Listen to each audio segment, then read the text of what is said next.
নমস্কার, আমি সন্দীপা। আমার ভিডিওতে সবাইকে স্বাগত।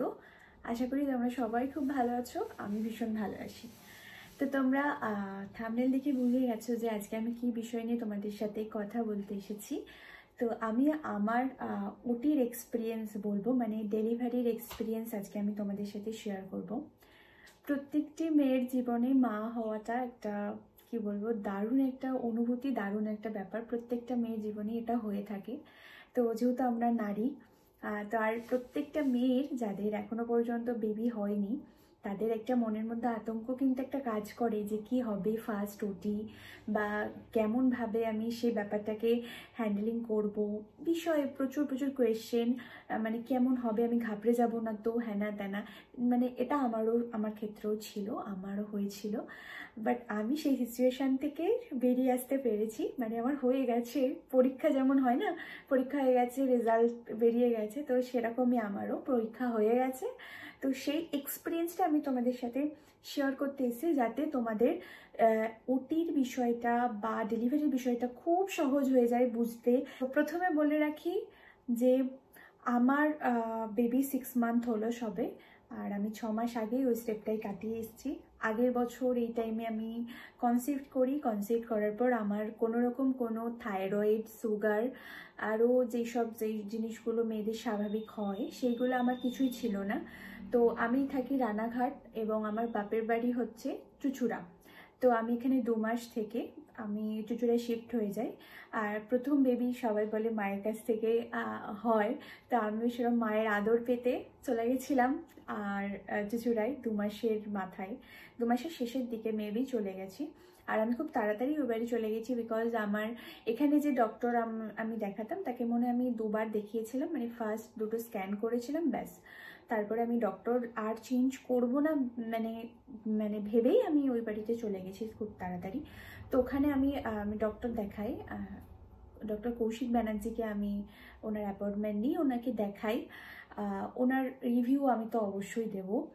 আর উনি একটা কথাই বলবো, আমার কাছে ভীষণ ভীষণ আমার কাছে একটা কি বলবো, উনি আমার কাছে ভগবান, এটাই আর কি বলবো। কেননা আমি প্রচণ্ড ভীতু, এত ভীতু, আমি একটা ইঞ্জেকশন ফোটাতে গেলে আমি যা চিৎকার করি, বা আমি আতুতু বলি না, আতুতু মেয়ে আমি সেরকম, সেটা আমাদের বাড়ির লোক খুব ভালো করে জানে।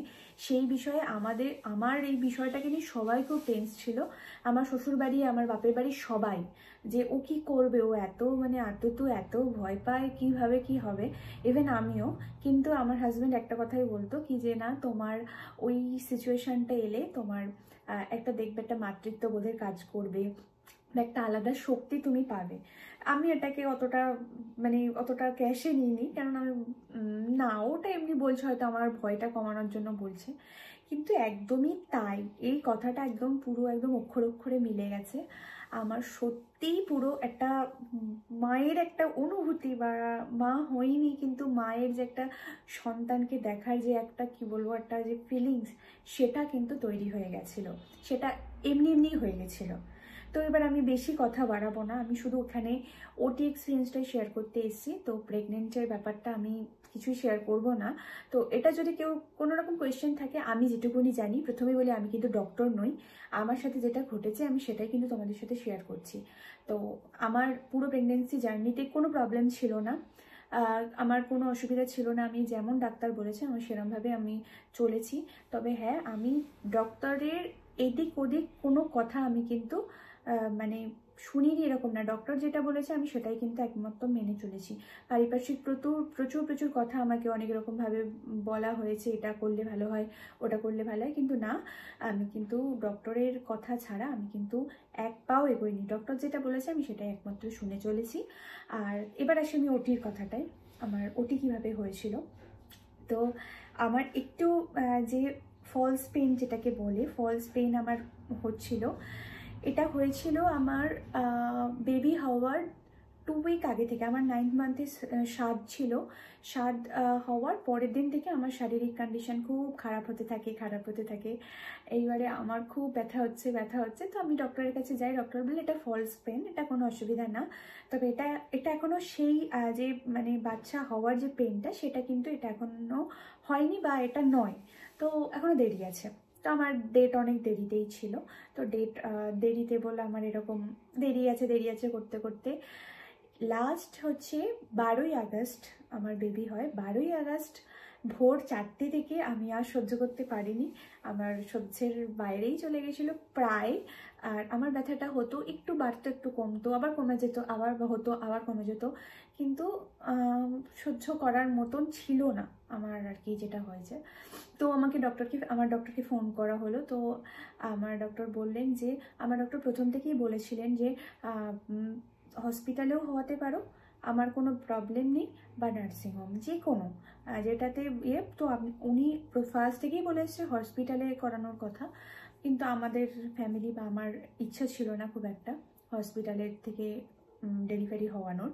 তো সেই কারণে আমরা নার্সিংহোমেই ট্রাই নিয়েছিলাম। উনি দুটো নার্সিংহোমের অপশান দিয়েছিলেন, তো আমাদের যেটা পছন্দ হয়েছে আমরা সেটা নিয়েছি। আর নার্সিংহোমটার নাম ছিল অমলা নার্সিংহোম, চুঁচুড়াতেই, এটা চুঁচুড়া কারবালাতে অমলা নার্সিংহোম। তো আমি জীবনে কোনো হসপিটালে কোনোদিনও হসপিটালাইজড হইনি, হসপিটালে যাইনি, ইভেন নার্সিংহোমেও আমি কোনোদিনও যাইনি। তো আমার ফার্স্ট সেদিনকে নার্সিংহোমে যাওয়া। তো যখন আমি ডক্টরকে ফোন করে আমার হাজব্যান্ড বললো যে এরকম ওর অসুবিধা হচ্ছে, কি করব, তো ডক্টর সঙ্গে সঙ্গে বললেন যে যদি সেরকম প্রবলেম হয় তাহলে আপনারা নিয়ে আসুন 10:30 নাগাদ। 8টার সময়, সকাল 8টার সময় ফোন করা হয়েছিল, তো বলি 10:30টার সময় আপনারা নার্সিংহোমে নিয়ে চলে আসুন, আমি ওটি করে দিচ্ছি। তো ওটা তো শুনেই তোমরাই ভাবো, ফার্স্ট সকালবেলা উঠে যদি এটা একটা শোনা হয় যে কি মানে আজকে আমার ওটি হবে, তো কীরকম ফিলটা হয়। খুব তাড়াতাড়ির মধ্যেই সব গুছিয়ে নেওয়া হয়েছিল, কিছু গোছানো ছিল, আমি শ্যাম্পু ট্যাম্পু করে, তো আমার খুব ইচ্ছে ছিল আমি সেজে গুজে আমার বাচ্চাকে ফার্স্ট দেখবো, ডেলিভারিটাও সাজুগুজু করেই হবে। আমি সাজতে খুব ভালোবাসি ছোটো থেকেই, সেই কারণে আমি তাড়াতাড়ি করে স্নান করে শ্যাম্পু ট্যাম্পু করে সাজুগুজু করে আমি পুরো রেডি। তখন আমার পুরো ব্যথা উধাও হয়ে গেছিলো, তো মাঝে মাঝে আবার হচ্ছিলো, এরকম হচ্ছিলো। তো আমরা খুব শ্বশুর বাড়িতে জানানো হয়, তখন আমার হাজব্যান্ড ওই বাড়িতেই ছিল, সবে গেছিলো। তো ওখান থেকেই বললো, আমার মা বললো যে আমি গাড়ি ভাড়া করি। বললাম না, আমি বাইকে বা স্কুটিতে আমি যেতে পারবো, অসুবিধা হবে না। তো আমি স্কুটিতেই, আমার ইচ্ছাই ছিল যখন আমি ডেলিভারি হওয়াতে যাব আমি একদম পুরো রিল্যাক্সভাবে এবং আমি নর্মাল যেরকমভাবে আমি মানে যাই রাস্তাঘাটে বেরোই, আমি সেরকমভাবেই এটা করবো। তো আমি ওর জন্য আমি স্কুটিতেই গেছিলাম, আমার হাজব্যান্ডের সাথেই গেছিলাম। তো যখন গেলাম আমার সাথে প্রচুর মানুষ গেছিলো। তো আমরা যখন গেলাম নার্সিংহোমে ফার্স্ট ঢুকলাম, তো ফার্স্টেই অ্যাডমিশন করাতেই তো ডক্টর তো নার্সিংহোমে জানিয়ে দিয়েছিল যে আমার পেশেন্ট যাচ্ছে। তো সঙ্গে সঙ্গে নার্স এলেন, দুটো নার্স এসে আমাকে নিয়ে গেল, তুমি চলো। আর ওরা হচ্ছে সাইন টাইন করছিল, তো আমাকে নিয়ে গেল। তো আমি এটা ভেবেছিলাম কি যে ফার্স্ট আমাকে হয়তো টেস্ট করবে যে বেবিটা কেমন আছে, বা এইসব প্রচুর পরীক্ষা নিরীক্ষা করবে, তারপরে ওইসব ব্যাপার আগে বেডে শোয়াবে, এরকম সামথিং কিছু আমি এগুলো ভেবেছিলাম। কিন্তু ব্যাপারটা নয়, একদমই আমার সঙ্গে সেটা ঘটেনি। আমার কি হয়েছিল, আমি ফার্স্টে আমাকে নিয়ে চলে গেল, তারপরে আমাকে যেই ঘরটার কি ওটি হয় তার ঠিক পাশের রুমে, আমি জানিও না কিন্তু যে ওই ঘরটাতেই ওটি হয়, মানে এই ঘর একটা ছোট্ট দরজা, আমি দেখতে পাচ্ছি যে ওটা একটা ঘর। আমি ভেবেছি হয়তো ডক্টররা বসে বা ওখানে কোনো টেস্ট হয়, আমি এরকম টেস্ট যেরকম হয় না তোমার হচ্ছে কি বলে পেটের স্ক্যান ট্যান যে রুমগুলোতে যেরকম টাইপের হয়, একদম ঘরোয়া, ঠিক ওই রকম আর কি আমি দেখতে পাচ্ছি। তখন আমি বুঝতে পারিনি। তো ওনারা আমায় চুল বেঁধে ফেঁধে দিয়ে রেডি করে দিল। তারপর আমাকে একটা ড্রেস দিল, ড্রেসটাও আমাকে পরিয়ে দিল। তাহলেও আমি বুঝতে পারলাম না যে, আমি ভাবলাম কি এখান থেকে মনে হয় ওটিটা অনেকটা দূর, আমাকে ড্রেস পরিয়ে ওখানে নিয়ে যাবে, স্ট্রেচারে করে বা হাঁটে মানে হয়তো নিয়ে যাবে আমাকে। তো আমি সেইভাবে মানে মেন্টালি প্রস্তুত ছিলাম। আমি ডেলিভারি এক্সপিরিয়েন্স নিয়ে প্রচুর ভ্লগ দেখেছি। তো ভ্লগে আমি দেখেছি সবাইকে এই ঘর থেকে ওই ঘরে নিয়ে যায়, বাড়ির লোকের সঙ্গে দেখা করায়, বাড়ির লোক খুব ইমোশনালি তাদের জড়িয়ে ধরে, হাগ করে, আমিও তাই করব, এরকম আমার হবে একটা, আমার মাথায় ওটাই ঘুরছে, এরকম ব্যাপারটা হবে। ও বাবা, দেখি কি আমার নার্স বলছে কি, যা ওর সঙ্গে বাড়ির লোকের সাথে দেখা করিয়ে নিয়ে আসো। আমি ভাবছি বাড়ির লোকের সঙ্গে দেখা করিয়ে নিয়ে আসো মানেটা কি, বুঝতে পারলাম না। তো আমি সেই মুহূর্তে আমাকে নামালো, ওই বড় স্ট্রেচারটা থেকে নামিয়ে আমাকে করলো, দরজাটা খুলে দেখি আমার বাড়ির সবাই দাঁড়িয়ে আছে। এবং সবাই দাঁড়িয়ে সবার মুখগুলো ছোট্ট ছোট্ট হয়ে গেছে। আমি ফার্স্টে চোখ গেছে আমার মায়ের তো মুখ পুরো একদম শুকিয়ে কাঠ হয়ে গেছে, ছোট্ট হয়ে গেছে। আমার হাজব্যান্ড দাঁড়িয়ে আছে, ওরও তাই অবস্থা। আমার মাসিমণি ছিল, আমার বোন ছিল, সবারই এরকম মানে চোখ মুখ ছলছল করছে, মানে কাঁদবে কাঁদবে ভাব এরকম একটা। আমি হেসেছি, আর দরজাটা খুলেছে, আমি দাঁত বার করে দাঁড়িয়ে আছি। তোমার হাজব্যান্ড আমার ওই যে নার্সটা ছিল তাকে একটা কথা বললো, ও কিন্তু খুব ভয় পায়, ও কিন্তু গানের মানুষ, তো ও কিন্তু চায় যে আমি আমার বাচ্চাকে গান শুনিয়ে পৃথিবীতে আনাবো, তো আপনাদের একটু কোঅপারেট করতে হবে ওর সঙ্গে। এই কথাটা বললো, দিয়ে ব্যাস সবাই বলে চিন্তার কোনো ব্যাপার নেই, ব্যাস টাটা। তো দরজা বন্ধ করে দেওয়া হলো, ঠিক আছে হয়ে গেল। আর তারপরে যেটা হলো, আমাকে ওখানে স্ট্রেচারে বসানো হলো, তা আমি বসলাম। তারপর আমি দেখছি চারিদিকে যে যেমন স্টিলের কাঁচি ছুরি যেরকম হয় না, কাঁচিই দেখেছিলাম, ছুরিটা আমি দেখিনি, প্রচুর কাঁচি, সেগুলোকে গরম জল করে ধুচ্ছে। আমি সেগুলো দেখলাম, কিন্তু আমার একবারের জন্য ভয় লাগেনি যে বাবা এই ছুরি কাঁচিগুলো দিয়ে আমার পেটটা কাটবে বা হ্যানা ত্যানা, এই বিষয়ে আমার একদম ভয় লাগেনি। ওখানে এত মানে পরিবেশটা, ওই ঘরটায় নিয়ে গিয়ে এত পরিবেশটা পুরো মানে কি বলবো ঘরোয়া, বা ওরা এত ফ্র্যাঙ্কলি মানে আলোচনা করছে, গল্প করছে, এত মানে নার্সরা ডক্টররা যারা যারা আরও ওনার টিমে যারা যারা ছিল, এত মানে আলোচনা করছে। আমিও আর কি ভীষণ মানে ওদের আলোচনার মধ্যে আর কি ঢুকে গেছিলাম। সেই কারণে আমি জিজ্ঞাসা করছি, আমাকেও স্ট্রেচারে বসিয়ে রেখেছে। আমি জিজ্ঞাসা করছি যে ডক্টর কি এখনো আসেনি? বলছে হ্যাঁ এসে গেছে। তো ডক্টর পাশের রুমে চা খাচ্ছিলেন, ডক্টর বলছে চাটা খেতে দাও, চাটা খেয়ে তারপর তো আমি যুদ্ধে নামবো। এই কথাটা ডক্টর আমায় ফার্স্টে বলেছিল। ও আচ্ছা ঠিক আছে, তুমি ওদিকে চা খাচ্ছ, আমার তো এদিকে ভাবছি। তো আমাকে চ্যানেল করতে এসছে। তো আমাকে সবাই বলেছিল চ্যানেলে খুব লাগে, ওর অনেকে বলেছিল চ্যানেলে একদম লাগে না। তা যখন চ্যানেল করতে আসছে তখন আমি বলছি আমার ফার্স্ট টাইম চ্যানেল। তা আমি বলছি আচ্ছা এটা কি লাগবে? নার্সকে বলছে না না লাগবে না, তুমি ওদিকে ঘুরে থাকো। আমি ওদিকে ঘুরলাম এরকমভাবে হাতটা দিয়ে আস্তে করে একটু বেশ লাগেনি, একদম একটা ছুরি ঢুকে গেল, দিয়ে এটা আটকে দিল। সেরকম কোনো ফিল হয়নি, আমার ব্যথাও লাগেনি, এটা খুব নর্মাল। আমি সবই বলেছি আস্তে করবে আস্তে করবে আস্তে করবে, এরকম করেছে, ওরা আস্তেই সব কিছু করেছে। মানে এক একজনের হাতের উপরে তো ডিপেন্ড করে, তো ওদের হাত ভীষণ ভালো ছিল। তা ওরকম করা হলো, করে ডক্টর একটা যিনি মনে হয় চাইল্ড স্পেশালিস্ট, হয়তো তিনি আসতে দেরি করছিলেন বলে একটু আমাকে ওয়েট করতে হয়েছিল। তো উনি এলেন তারপরে।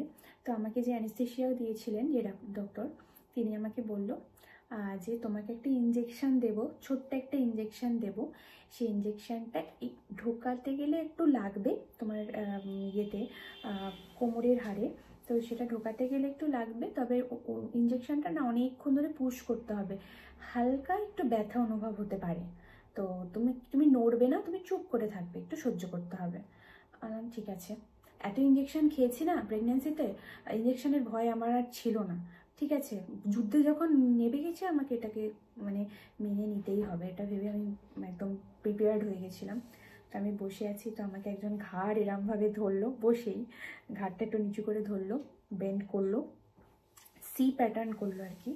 তারপরে আমাকে ইঞ্জেকশনটা দেওয়া হলো। দেওয়ার পরে হালকা একটু জ্বলুনি ঢুকলো, কোনো অসুবিধা হয়নি, সহ্য করার মতন, লাগেও নি। তোমরা যারা অ্যানেস্থেশিয়া নিয়ে ভয় পাও তাদেরকে বলবো একদম কোনো ভয় নেই। আমার ফার্স্ট ওটা অ্যানেস্থেশিয়ার, জীবনে কোনো দিন আমার কোনো ওটি হয়নি, তোমরা কেউ ভয় পাবে না, ওটা একদম কোনো ব্যাপারই নয়। হ্যাঁ পরে কী হবে আমিও জানি না, তুমিও জানো না, তবে ওটা কোনো ব্যাপার না। যাই হোক, নেক্সট কী হলো? নেক্সট হলো আমাকে আস্তে আস্তে শুয়ে দেওয়া হলো, তারাই শুয়ে দিল, বললো তোমার কিচ্ছু করতে হবে না, তুমি বডি পুরো ফেলে দাও। বডি ফেলে দিলাম, ওরাই শুয়ে দিল। শুয়ে দেওয়ার পর দেখি আস্তে আস্তে সব ঝিনঝিন করছে, ঝিনঝিন পা করছে, মানে কিন্তু আমি ফিল করতে পারছি তখন, কিন্তু আমার পুরো ঝিনঝিন করছিল শরীর। তো যাই হোক, আমার এটা আমি মনে হচ্ছিল যে ডেটল বা স্যান্ডতুল কিছু দিয়ে না, একটা কটন তুলো দিয়ে আমার পেটটাকে পরিষ্কার করছে ডক্টর, এটা আমি দেখেছি, কমলা একটা লিকুইড দিয়ে এরকম পরিষ্কার করছে, এইটুকুনি দেখছি আমি। দেখতে দেখতে তো আমার ফোনটা আনা হয়েছিল বাইরে থেকে, যে না আমি ভিডিও করব, তোমরা ইতিমধ্যে দেখে এসো, আমি এখানে একটু দিয়ে দিচ্ছি ভিডিওটা। তো আমাকে বললো যে ঠিক আছে তুমি, আমি বলছি আমার কি শুরু হয়ে গেছে? বলছে না না হবে হবে, কিন্তু তখনও কিন্তু আমার অলরেডি শুরু হয়ে গেছে। আমি যে ভাবছি আমার পেটটা পরিষ্কার করছে, এটা কিন্তু একদম নয়, কারণ তখন আমার অলরেডি শুরু হয়ে গেছে। কিন্তু বিশ্বাস করো, অনেকে বলে ফিল করতে পারে, আমি একদম ফিল করতে পারিনি যে আমার পেট কাটা হচ্ছে বা শুরু হয়ে গেছে, ওটি অপারেশন শুরু হয়ে গেছে, আমি একদম ফিল করতে পারিনি। আর সত্যি কথা বলতে আমি খুব ভীতু, আমি ফিল করতেও চাইনি।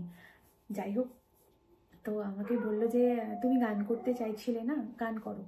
তো আমি গান করছি। তার আগে প্রচুর মানে যিনি অ্যানেস্থেশিয়া করেছেন প্রচুর বকেছে আমার সঙ্গে, যে কোথায় প্রোগ্রাম করেছো, কোথায় বাড়ি, কোথায় শ্বশুর বাড়ি, হ্যানা ত্যানা, কোথায় কোথায় প্রোগ্রাম করেছো, কি গান করো, এই গানটা জানো, সেই গানটা জানো। ওনারাও গান গাইছিলেন, এই গানটা জানো, সেই গানটা জানো, এইসব নিয়ে প্রচুর প্রচুর বকর বকর বলছে। আর আমি অত্যাধিক পরিমাণে ভুলভাল বকেছি, ওনাদের সাথে পাল্লা লাগিয়ে বক বক করে গেছি পুরো। তারপরে যাই হোক গান স্টার্ট করলাম। গান স্টার্ট করার পর তখন তো তোমরা ভিডিওটা দেখেইছো, গান করতে করতে বেবি বেরিয়ে গেল। বেবি খুব কাঁদছিল, তো আমাকে দেখানো হলো যে এটা কী হয়েছে বলো।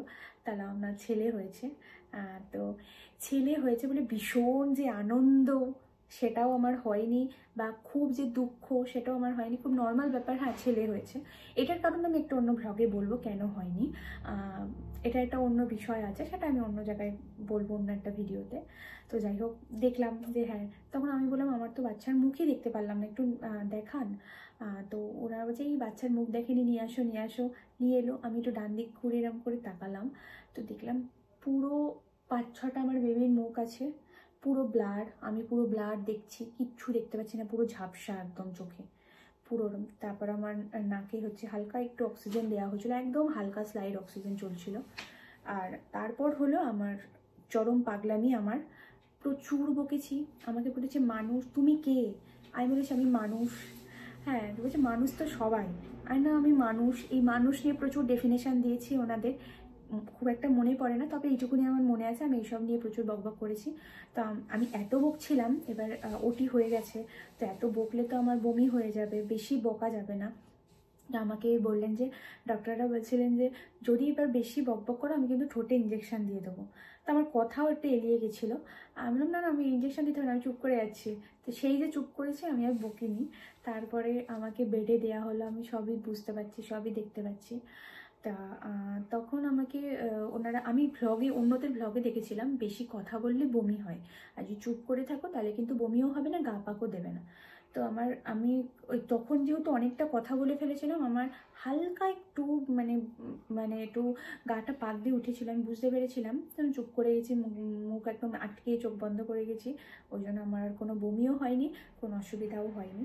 তো এটা ছিল আমার ওটি এক্সপিরিয়েন্স। ভীষণ ভালো এক্সপিরিয়েন্স, এর থেকে ভালো এক্সপিরিয়েন্স আমার হয় না। জীবনের একটা বিরাট বড় অধ্যায় আমি পার করেছি, আমি এটা মনে করি।